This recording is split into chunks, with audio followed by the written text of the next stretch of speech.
നിങ്ങൾ ഹാലേലുയ്യ പറയുമ്പോൾ എപ്പോൾ ഹാലേലുയ്യ പറഞ്ഞാലും ഹാലേലുയ്യ കേട്ടാലും ഒരു കരമുയർത്തി വേണം ഹാലേലുയ്യ പറയാനും ഹാലേലുയ്യ കേൾക്കാനും. എന്തുകൊണ്ടാണ് അതെന്നറിയാമോ? അറിയാമോ? ഇല്ല, അച്ഛൻ പറഞ്ഞു തരാം. നിങ്ങളൊന്ന് ആലോചിച്ച് നോക്കിക്കേ. നമ്മൾ ഇത്രയും സ്തുതിക്കുന്നത് കൊണ്ട് ദൈവത്തിന് എന്തെങ്കിലും മേന്മ ഇല്ലെങ്കിൽ ദൈവത്തിന് എന്തെങ്കിലും പ്രകീർത്തി കൂടുവോ? നമ്മൾ ഇത്രയും പേര് സ്തുതിക്കുന്നത് കൊണ്ട് ഒന്നും കൂടില്ല. നമ്മൾ ഇത്രയും സ്തുതിക്കുന്നത് കൊണ്ട്, ദൈവത്തെ ആരാധിക്കുന്നത് കൊണ്ട് ദൈവത്തിന് ഒരു കീർത്തിയും കൂടുന്നില്ല. കാരണം ഹീസ് ഗോഡ്, അവൻ ദൈവമാണ്. ഇനി നമ്മൾ സ്തുതിക്കാതിരുന്നാൽ, നമ്മൾ ആരാധിക്കാതിരുന്നാൽ ദൈവത്തിന് എന്തെങ്കിലും കീർത്തിയിൽ ഇടിവോ കുറവോ സംഭവിക്കുന്നുണ്ടോ? ഇല്ല, അതും സംഭവിക്കുന്നില്ല. കാരണം അവൻ ദൈവമാണ്. പിന്നെ എന്തിനാണ് നമ്മൾ ഈ സ്തുതിക്കുന്നത്? നമ്മൾ എന്തിനാണ് ആരാധിക്കുന്നത്? Hallelujah, hallelujah. എല്ലാത്തിനും ഒരു കാരണമുണ്ട്. പ്രിയമുള്ള ദൈവമക്കളെ, ദൈവജനമേ, നമ്മൾ മനസ്സിലാക്കിയെടുക്കേണ്ടത് ദൈവത്തെ ആരാധിക്കുവാനും ദൈവത്തെ സ്തുതിക്കുവാനും സദാസമയവും ദൈവത്തെ പ്രകീർത്തിക്കുവാനും വേണ്ടി ദൈവം മാലാഖമാരെ സൃഷ്ടിച്ചാക്കിയിട്ടുണ്ട്. അവരുടെ പണി എന്താണ്? ദൈവത്തെ സ്തുതിക്കുക, സദാസമയം ദൈവത്തെ ആരാധിച്ചുകൊണ്ട് ആയിരിക്കുക. പക്ഷേ മാലാഖ സ്തുതിക്കുന്നതും മനുഷ്യരായ നമ്മൾ സ്തുതിക്കുന്നതും തമ്മിൽ വ്യത്യാസമുണ്ടോ? ഉണ്ട്. എന്താണ് വ്യത്യാസം? നിങ്ങൾ കേട്ടിട്ടുണ്ടോ ഏതെങ്കിലും മാലാഖയ്ക്ക് ജീവിത ഭാരം ഉള്ളതായിട്ട്? ദാമ്പത്യ പ്രശ്നമുള്ള മാലാഖ കേട്ടിട്ടുണ്ടോ? അങ്ങനെ കേട്ടിട്ടുള്ള ആരെങ്കിലും ഉണ്ടെങ്കിൽ കര ഉയർത്താം. ഇല്ല, ഒരു മാലാഖയ്ക്കും ദാമ്പത്യ പ്രശ്നമില്ല. നിങ്ങൾ കേട്ടിട്ടുണ്ടോ ജീവിത ഭാരമുള്ള ദുഃഖിക്കുന്ന മാലാഖ? കേട്ടിട്ടുണ്ടോ? ഇല്ല. നമുക്കെല്ലാവർക്കും ജീവിത ഭാരങ്ങളുണ്ട്, ദുഃഖങ്ങളുണ്ട്, ആകുലതകളുണ്ട്. നിരാശപ്പെടുന്ന മാലാഖ കേട്ടിട്ടുണ്ടോ? ഇല്ല. നമുക്ക് നിരാശയുണ്ട്. കടഭാരമുള്ള മാലാഖ കേട്ടിട്ടുണ്ടോ? ഇല്ല, നമുക്ക് കടഭാരമുണ്ട്. രോഗിയായ മാലാഖ കേട്ടിട്ടുണ്ടോ? ഇല്ല, നമുക്കെന്തുണ്ട്? രോഗമുണ്ട്. അപ്പൊ നമുക്ക് ജീവിത ഭാരങ്ങളുണ്ട്, ദുഃഖമുണ്ട്, സങ്കടമുണ്ട്, ആകുലതയുണ്ട്, നിരാശയുണ്ട്, രോഗങ്ങളുണ്ട്. അപ്പൊ മാലാഖ സ്തുതിക്കുന്നതും ഞാൻ സ്തുതിക്കുന്നതും തമ്മിലുള്ള വ്യത്യാസം ഇതാണ്. എന്റെ ആകുലതകളുടെ മധ്യത്തിൽ, സങ്കീർണമായ വിഷയങ്ങളുടെ മധ്യത്തിൽ, പ്രയാസങ്ങൾ നിറഞ്ഞ എൻ്റെ ഈ കൊച്ചു ജീവിതത്തിൽ നിന്ന് ഞാൻ എൻ്റെ ദൈവത്തെ ആരാധിക്കുന്നു, സ്തുതിക്കുന്നു, മഹത്വപ്പെടുത്തുന്നു. Which one is valuable? മാലാഖ സ്തുതിക്കുന്നതാണോ നമ്മൾ സ്തുതിക്കുന്നതാണോ വാല്യുബിൾ, വിലയുള്ളത്? നമ്മൾ സ്തുതിക്കുന്നതാണ്. മാലാഖയ്ക്ക് ഏൽപ്പിച്ചു കൊടുത്തിരിക്കുന്ന പണി അതാണ്. നമ്മളെല്ലാ സങ്കടങ്ങളുടെ മധ്യത്തിലും ദൈവമേ ഞാൻ നിന്നെ ആരാധിക്കുന്നു എന്നുള്ള തിരിച്ചറിവോടുകൂടി സ്തുതിക്കുമ്പോ നമ്മൾ ദൈവത്തെ മഹത്വപ്പെടുത്തുകയാണ് ചെയ്യുന്നത്. ഇനി ഇത്രയും പേര് ഇവിടെ ഇരിപ്പുണ്ടല്ലോ, എനിക്ക് തോന്നുന്നു ഒരു 10,000-2000 ആൾക്കാരുണ്ടെന്ന് തോന്നുന്നു. Hallelujah, hallelujah.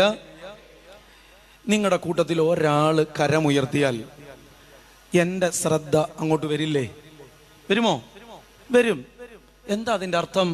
അച്ഛാ, I have something to tell you. എനിക്ക് അച്ഛനോട് ചിലത് പറയാനുണ്ട്, അച്ഛൻ എന്നെ കേൾക്കണം. അതാണ് അതിന്റെ അർത്ഥം. ശരിയല്ലേ? ആണ്. നിങ്ങളിൽ ഒരാൾ കൈപൊക്കിയാൽ, അപ്പൊ കരമുയർത്തി നമ്മൾ ദൈവത്തെ സ്തുതിക്കുമ്പോ നമ്മൾ മനസ്സിലാക്കേണ്ടത് ഈ ലോകത്ത് ജീവിക്കുന്ന അനേകം മക്കളുടെ ഇടയിൽ ദൈവമേ എന്റെ സങ്കടങ്ങളുടെ മധ്യത്തിലും പ്രയാസങ്ങളുടെ മധ്യത്തിലും ഞാൻ നിന്നെ ആരാധിക്കുകയും സ്തുതിക്കുകയും ചെയ്യുന്നു. എനിക്ക് നിന്നോട് ചിലത് പറയാനുണ്ട്, നീ എന്നെ കേട്ടേ മതിയാവൂ എന്നാണ് അതിന്റെ അർത്ഥം. ഹല്ലേലൂയ. ഇത് മനസ്സിലായവർ കരമുയൊന്ന് ഉയർത്തി പറഞ്ഞേ ഹല്ലേലൂയ, ഹല്ലേലൂയ, ഹല്ലേലൂയ. മൂന്നാമത്തെ ഒരു കാരണം, പ്രിയമുള്ള എൻ്റെ ദൈവമക്കളെ, ചിലപ്പോ പരിശുദ്ധ കുർബാനയ്ക്കൊക്കെ നിൽക്കുമ്പോൾ വളരെ യാന്ത്രികമായി പോകാറുണ്ട് നമ്മുടെ പ്രാർത്ഥനകളും പ്രത്യുത്തരങ്ങളും ഒക്കെ. പീസ് ബി വിത്ത് യു, നമ്മൾ എന്ത് പറയും? And also with you. സമാധാനം നിങ്ങളോടുകൂടെ, നമ്മൾ എന്ത് പറയും? അങ്ങയോടും കൂടെ. ഇത് നമ്മൾ ഉള്ളിൽ സമാധാനം നിറഞ്ഞിട്ടാണോ പറയുന്നേ? അല്ല, ചിലപ്പോഴൊക്കെ വളരെ യാന്ത്രികമായിട്ട് നമ്മുടെ വായിൽ നിന്ന് നമ്മുടെ ഉള്ളറിയാതെ പുറത്തേക്ക് വരും ചില പ്രാർത്ഥനകളൊക്കെ. നിങ്ങൾക്ക് ആർക്കെങ്കിലും നിങ്ങൾ അറിയാതെ ഈ കൈ ഒന്ന് പൊക്കാൻ പറ്റുമോ? പറ്റില്ല. നിങ്ങൾ ചിന്തിച്ചെങ്കിലേ ഈ കര ഇവിടെ നിന്ന് താണു കിടക്കുന്ന ഈ കരം ഉയരുകയുള്ളൂ. എന്താ അതിന്റെ അർത്ഥം? ദൈവമേ, ഞാൻ നിന്നെ സ്തുതിക്കുന്നതും ആരാധിക്കുന്നതും മഹത്വപ്പെടുത്തുന്നതും എന്റെ പൂർണ്ണമായ സമ്മതത്തോടും പൂർണ്ണമായ അറിവോടും പൂർണ്ണമായ ബോധ്യത്തോടും കൂടിയാണ്. Hallelujah, hallelujah. അതാണ് അതിന്റെ അർത്ഥം. നിരാശ നിറഞ്ഞ എന്റെ ജീവിതത്തിന്റെ എല്ലാ യാഥാർത്ഥ്യങ്ങളുടെ മധ്യത്തിലും അനേകായിരം മക്കൾ ഈ ലോകത്ത് ജീവിക്കുമ്പോഴും ദൈവമേ, ഞാൻ നിന്നെ സ്തുതിക്കുന്നു, ആരാധിക്കുന്നു, മഹത്വപ്പെടുത്തുന്നു എന്റെ പൂർണ്ണമായ സമ്മതത്തോടെ, അറിവോടെ, ബോധ്യത്തോടെ. അപ്പൊ ഞാൻ കര ഉയർത്തി സ്തുതിക്കും. Hallelujah, hallelujah. അതുകൊണ്ട് ഇന്നു മുതൽ എവിടെ നമ്മൾ ഹല്ലേലൂയ പറയേണ്ടി വന്നാലും, നമ്മൾ കേൾക്കേണ്ടി വന്നാലും കരമുയർത്തി നമ്മൾ അതിനെ പറയണം, ക്ലെയിം ചെയ്യണം. You have to claim. ഞാനുമുണ്ട് ദൈവമേ നിന്നെ സ്തുതിക്കുന്നവരുടെ കൂട്ടത്തിൽ. Hallelujah, hallelujah. പ്രത്യേകമായി നമ്മൾ വിചിന്തനം ചെയ്യാൻ പോകുന്ന വേദഭാഗം ലൂക്കോസിന്റെ സുവിശേഷം 7-ാം അധ്യായം 3 മുതൽ 5 വരെയുള്ള വചനഭാഗമാണ്. ലൂക്കോസിന്റെ സുവിശേഷം 7-ാം അധ്യായം 3 മുതൽ 5 വരെയുള്ള വചനഭാഗം. വിശുദ്ധ വേദപുസ്തകം ഉള്ളവരെല്ലാം വചനം എടുക്കണം. വചനം എടുത്ത് നമ്മൾ വായിക്കുമ്പോൾ കണ്ണുകളിലൂടെ ആ വചനം നമ്മുടെ ഉള്ളിലേക്ക് പതിയണം. വചനം എടുത്ത് ലൂക്കോസിന്റെ സുവിശേഷം 7-ാം അധ്യായം 3 മുതൽ 5 വരെയുള്ള വചനഭാഗം വായിച്ചു കേൾക്കാം നമുക്ക്. ശതാധിപൻ യേശുവിനെ പറ്റി കേട്ട് തന്റെ ഭൃത്തിനെ സുഖപ്പെടുത്തണമെന്ന് അപേക്ഷിക്കാൻ ചില യഹൂദ പ്രമാണികളെ അവന്റെ അടുത്തയച്ചു. അവർ യേശുവിന്റെ അടുത്ത് വന്ന് കേണപേക്ഷിച്ചു പറഞ്ഞു, നീ ഇത് ചെയ്തു കൊടുക്കാൻ അവൻ അർഹനാണ്. എന്തെന്നാൽ അവൻ നമ്മുടെ ജനത്തെ സ്നേഹിക്കുന്നു, നമുക്ക് ഒരു സിനഗോഗ് പണിയിച്ചു തരികയും ചെയ്തിട്ടുണ്ട്. യേശു അവരോടൊപ്പം പുറപ്പെട്ടു അവൻ വീടിനായപ്പോൾ കേട്ട വചനം നമ്മൾ ഒത്തിരിയും തവണ കേട്ടിട്ടുള്ള, കണ്ടിട്ടുള്ള, ഭവനങ്ങളിലൊക്കെ വായിച്ചിട്ടുള്ള വചനമാണ്. പക്ഷേ ഇന്ന് ഈ കൺവെൻഷനിൽ നമ്മൾ പങ്കെടുക്കുമ്പോൾ നമ്മുടെ ഹൃദയത്തിൽ പതിയേണ്ടുന്ന പല തിരിച്ചറിവുകളും നമ്മുടെ ജീവിതത്തിൽ ഉണ്ടാകേണ്ടുന്ന ഒരു വചനഭാഗമാണ് ഇത്. ഏതാണ് വചനഭാഗം? ശതാധിപന്റെ ഭൃത്യനെ സുഖപ്പെടുത്തുവാൻ പോകുന്ന കർത്താവ്. Hallelujah, hallelujah. വചനം തുടങ്ങുന്നത് എങ്ങനെയാണ്? ശതാധിപൻ യേശുവിനെ പറ്റി കേട്ട്. യേശുവിനെ പറ്റി പലതും കേട്ടിട്ടുണ്ടായത് കൊണ്ട്, യേശുവിനെ പറ്റി അറിവുണ്ടായത് കൊണ്ട് ഞാനും നിങ്ങളുമൊക്കെ ഇന്ന് വചനം കേൾക്കുവാൻ വേണ്ടി, അഭിഷേകത്താൽ നിറയാൻ വേണ്ടി ഇവിടെ ആയിരിക്കുന്നു. ഇതുപോലെ ഈ ശതാധിപൻ, എന്താണ് ശതാധിപൻ എന്ന് പറഞ്ഞാൽ അർത്ഥം? ശതാധിപൻ, എൻ്റെ അങ്ങനൊന്നും ചോദിക്കരുത്, അർത്ഥമൊന്നും ചോദിക്കരുത്.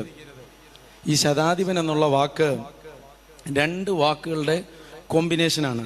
ശതം അധികം അധിപൻ. എന്താണ് ശതം എന്ന് പറഞ്ഞാൽ? 10, 100. അധിപൻ എന്ന് പറഞ്ഞാൽ എന്താ അർത്ഥം? അധികാരി. ഇപ്പൊ 100 പേരുടെ അധികാരിയായ ഒരു മനുഷ്യൻ. ഇനി എങ്ങനെയുള്ള 100 പേർ? ഈ വചനത്തിന്റെ അവസാന ഭാഗങ്ങളിലേക്ക് നമ്മൾ വരുമ്പോ കാണും, ഞാൻ ഒരുവനോട് വരിക എന്ന് പറയുമ്പോ അവൻ വരുന്നു. കാരണം എൻ്റെ കീഴിലും ആരുണ്ട്? പടയാളികളുണ്ട്. ഞാൻ ഒരുവനോട് പോവുക എന്ന് പറയുമ്പോ പോകുന്നു. അപ്പൊ എങ്ങനെയുള്ള 100 പേരുടെ അധിപനാണ് ഈ മനുഷ്യൻ? പടയാളികളുടെ അധിപൻ.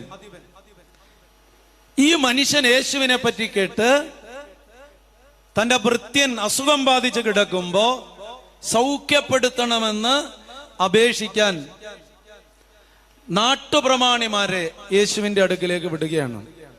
ഈ നാട്ടുപ്രമാണിമാർക്ക് വലിയ റോളാണുള്ളത്. എന്താണ് ഈ നാട്ടുപ്രമാണിമാരുടെ പ്രത്യേകത? യേശുവിന്റെ സന്നിധിയിൽ അവർക്ക് എപ്പോ വേണമെങ്കിലും ചെല്ലാനും ഏതു രീതിയിൽ കാര്യങ്ങൾ അവതരിപ്പിക്കുവാനുമുള്ള അവകാശവും അധികാരവും ഈ വചന പശ്ചാത്തലത്തിൽ വായിക്കുമ്പോൾ കർത്താവ് കൊടുത്തിട്ടുള്ളതായിട്ട് നമുക്ക് മനസ്സിലാകും. Hallelujah, hallelujah.